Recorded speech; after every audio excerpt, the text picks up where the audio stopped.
27 अगस्त 2025 के current affairs. पहला question, Parkinson's रोग के लिए सोने के कण एक नई उम्मीद। यानी कि इंस्टीट्यूट ऑफ मोहाली के institute of nano science and technology और चंडीगढ़ के इंस्टीट्यूट ऑफ माइक्रोबियल टेक्नोलॉजी के वैज्ञानिकों ने अपने शोध में ये पता किया है कि जो सोने के कण होते हैं गोल्ड नैनो क्लस्टर पार्किंसंस रोग, ये एक तंत्रिका तंत्र रोग है, यानी कि मस्तिष्क से संबंधित रोग है, ब्रेन से संबंधित रोग है, के लिए जिम्मेदार अल्फा साइनोक्लिन प्रोटीन के हानिकारक गुच्छों की शुरुआत में ही पहचान में मदद करता है। यानी कि जो सोने के कण है, पार्किंसंस रोग होता है जो कि एक तंत्रिका तंत्र रोग है, इसके लिए जिम्मेदार है अल्फा साइनोक्लिन प्रोटीन का हानिकारक गुच्छा बन जाता है, जिसके कारण से ये पार्किंसंस रोग होता है। उसकी शुरुआत में पहचानने में मदद करेगा सोने के कण, गोल्ड नैनो क्लस्टर। पार्किंसंस रोग तंत्रिका तंत्र से संबंधित रोग ये जो तंत्रिका तंत्र से संबंधित रोग है, ये डोपामाइन का स्तर कम करता है। डोपामाइन हमारे मस्तिष्क को नियंत्रित करता है, तो ये डोपामाइन का स्तर कम हो जाता है ये पार्किंसंस रोग में। इस तरह से शोध में पता किया है कि ये institute of nano science and technology Mohali में और institute of microbial technology Chandigarh में, इन दोनों इंस्टीट्यूट के वैज्ञानिकों ने अपने शोध में पता किया है कि जो सोने के कण है, सोने के कण से पार्किंसंस रोग की शुरुआत में ही पहचानने में मदद मिलती है। इस तरह से ये चीज़ है। और वर्ल्ड पार्किंसंस डे जो होता है वो 11 अप्रैल को होता है। कब ये चीज़? वर्ल्ड पार्किंसंस डे 11 अप्रैल को होता है। ये तंत्रिका तंत्र से संबंधित रोग है। ये हो गया। अब दूसरा question, science and technology minister doctor Jitendra Singh ने आरटीआई जर्नल का विमोचन किया है। इसका उद्देश्य सरकारी कार्यों में पारदर्शिता बनाना, ट्रांसपेरेंसी को बनाना। भारतीय राष्ट्रीय सूचना आयोग संघ की वेबसाइट पर एक नई ई जर्नल का अनावरण कर दिया गया है। कहाँ पर, कौन सी वेबसाइट है? भारतीय राष्ट्रीय सूचना आयोग संघ, भारतीय राष्ट्रीय सूचना आयोग संघ। और डॉक्टर जितेंद्र सिंह कौन है? Science and technology minister, central केंद्र सरकार की विज्ञान और प्रौद्योगिकी मंत्रालय के मंत्री है। डॉक्टर जितेंद्र सिंह ने आरटीआई जर्नल का विमोचन किया है। तीसरा क्वेश्चन ये रहा। हाँ, तीसरा क्वेश्चन है कि NHAI national highway authority of India ने टोल प्लाजा कर्मचारियों के बच्चों की शिक्षा हेतु प्रोजेक्ट आरोहण शुरू किया है। टोल प्लाजा जो कर्मचारी होते हैं उनके बच्चों के लिए शिक्षा हेतु प्रोजेक्ट आरोहण शुरू किया है। इसके पहले चरण के लिए 1 करोड़ रुपए का आवंटन किया है। कौन कार्यान्वयन कर रहा है? NHAI को शुरू किया है। मतलब NHAI ने टोल प्लाजा कर्मचारियों के लिए प्रोजेक्ट के बच्चों की शिक्षा हेतु प्रोजेक्ट आरोहण शुरू किया। प्रोजेक्ट आरोहण को NHAI ने, national highway authority of India ने शुरू किया है, लेकिन इसका जो कार्यान्वयन कौन कर रहा है? भारत केयर्स। इसका कार्यान्वयन कर रहा है भारत केयर्स। और इन्होंने पहले चरण के लिए 1 करोड़ रुपए का आवंटन किया है, जुलाई 2025 से लेकर मार्च 2026 तक के लिए है। NHAI के अध्यक्ष संतोष कुमार यादव जी, ये IAS अधिकारी है भारत के। IAS इंडियन एडमिनिस्ट्रेटिव सर्विस से संबंधित है। कौन? संतोष कुमार यादव IAS है, IAS NHAI के अध्यक्ष जो वर्तमान में। और national highway authority of India, इसका ये फुल फॉर्म है, ये ध्यान रखना पड़ेगा। और क्या NHAI ने प्रोजेक्ट आरोहण शुरू किया है टोल प्लाजा के बच्चों की शिक्षा हेतु। अब चौथा क्वेश्चन, ये गुरुग्राम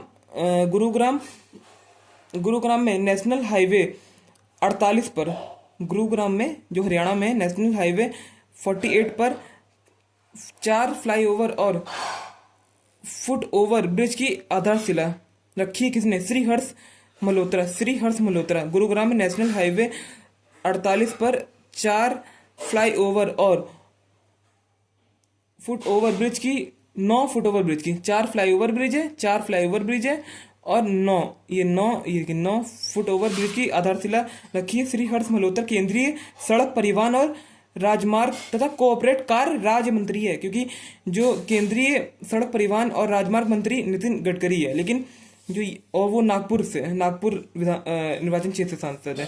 कौन? नितिन गडकरी जी, जो केंद्रीय परिवहन और राजमार्ग मंत्री, लेकिन ये राज्य मंत्री। देखिए, केंद्रीय सड़क परिवहन और राजमार्ग तथा कोऑपरेट कार्य राज्य मंत्री है श्री हर्ष मल्होत्रा। इन्होंने गुरुग्राम में नेशनल हाईवे 48 पर 4 फ्लाईओवर और 9 फुटओवर ब्रिज की आधारशिला रखी है। अब पांचवा करंट अफेयर्स, रक्षा मंत्री राजनाथ सिंह, जो कि लखनऊ निर्वाचन क्षेत्र से संबंधित है। लखनऊ निर्वाचन क्षेत्र, ये निर्वाचन क्षेत्र मतलब लोकसभा सांसद है, लखनऊ लोकसभा क्षेत्र से सांसद है राजनाथ सिंह। पिछली वीडियो में मैंने बोला था ये चीज़, राजनाथ सिंह लखनऊ लोकसभा क्षेत्र से सांसद है।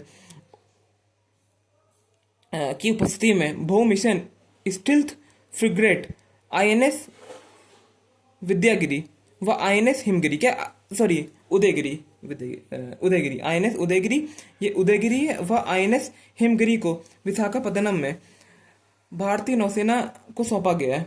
रक्षा मंत्री राजनाथ सिंह की उपस्थिति में बहु mission stealth frigate INS Udaygiri व INS हिमगिरी को विशाखापत्तनम में भारतीय नौसेना को सौंपा गया है। ये भारतीय नौसेना को सौंपा गया है। और इंडियन नेवी डे 4 दिसंबर को मनाया जाता है। हाँ, ये जो जितनी भी INS उदयगिरी INS हिमगिरी ये सब जो जोड़ा आता है नौसेना में शामिल किया जाता है, ये सब परियोजना 17A के तहत किया जा रहा है। ये प्रोजेक्ट 17A है, उसके तहत ये चीज़ की गई है रक्षा मंत्री राजनाथ सिंह की उपस्थिति में।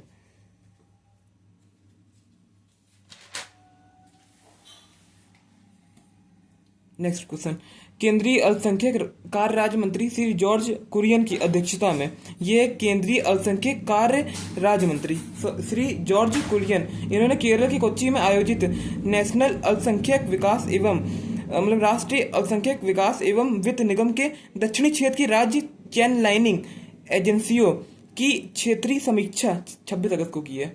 किसने की है? श्री जॉर्ज कुरियन की अध्यक्षता में की गई है कोच्चि केरल में।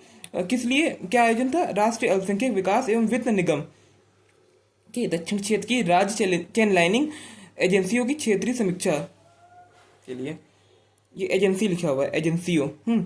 और 7वां करंट अफेयर्स, इंडिया और साउथ अफ्रीका के बीच कृषि पर संयुक्त कार्य समूह की 5वीं बैठक 26 अगस्त 2025 को वर्चुअल माध्यम से की गई। वर्चुअल तरीके से कृषि पर संयुक्त कार्य समूह की 5वीं बैठक की गई है। 5वीं बैठक 26 अगस्त को की गई थी और 26 अगस्त को की गई थी। और साथ ही साथ इसकी अध्यक्षता भारत तरफ से की थी। इंडिया की तरफ से थे श्री अजीत कुमार साहू, कृषि एवं कल्याण विभाग के संयुक्त सचिव है। और साउथ अफ्रीका की तरफ से किसने अध्यक्षता की? तपसना मोलेपी ने भारत की तरफ से श्री अजीत कुमार साहू। और वैसे भारत में वर्तमान में कृषि एवं कल्याण मंत्री है, केंद्रीय कृषि एवं कल्याण मंत्री शिवराज सिंह चौहान केंद्रीय कृषि एवं कल्याण मंत्री है। लेकिन ये सचिव की बात आ रही है, तो ये श्री अजीत कुमार साहू। जैसे आगे क्वेश्चन होगा भी कि 64वीं अखिल भारतीय गेहूं और जौ अनुसंधान कार्यकर्ता गोष्ठी का संबोधन किया है ग्वालियर में शिवराज सिंह चौहान ने। ये केंद्रीय कृषि मंत्री है। ग्वालियर में 64वीं अखिल भारतीय गेहूं और जौ अनुसंधान कार्यकर्ता गोष्ठी का संबोधन किया गया है।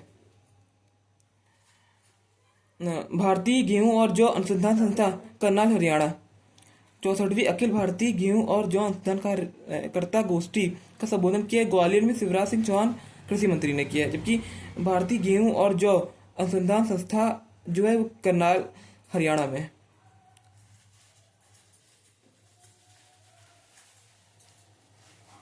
रविचंद्रन अश्विन ने IPL से संन्यास ले लिया है। इन्होंने अंतर्राष्ट्रीय क्रिकेट से पहले संन्यास ले लिया था और अभी IPL से भी संन्यास ले लिया है।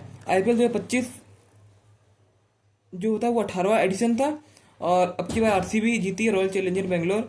रजत पाटीदार इसके कैप्टन थे और पंजाब किंग्स जो थे वो उसके कैप्टन थे श्रेयस अय्यर, और RCB जीत गई है अपना पहला title.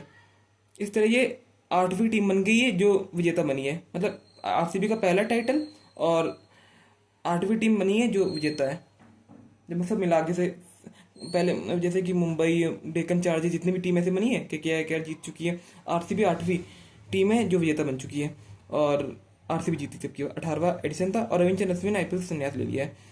MCA Mumbai cricket association द्वारा वानखेड़े स्टेडियम में सुनील गावस्कर जो है क्रिकेटर, उनकी प्रतिमा का अनावरण किया गया है और म्यूजियम संग्रहालय का नाम शरद पवार के नाम पर रखा गया है। इस तरह इन दोनों का सम्मान किया गया है। एमसी मुंबई क्रिकेट एसोसिएशन द्वारा वानखेड़े स्टेडियम में सुनील गावस्कर की प्रतिमा का अनावरण किया गया।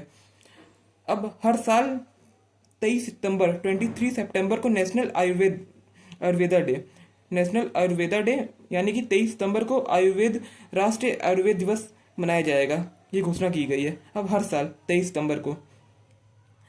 सितंबर को नेशनल आयुर्वेद डे मनाया जाएगा। इस तरह से आज का करंट अफेयर समाप्त हुआ और इसकी पीडीएफ टेलीग्राम चैनल पर मिल जाएगी डिस्क्रिप्शन में।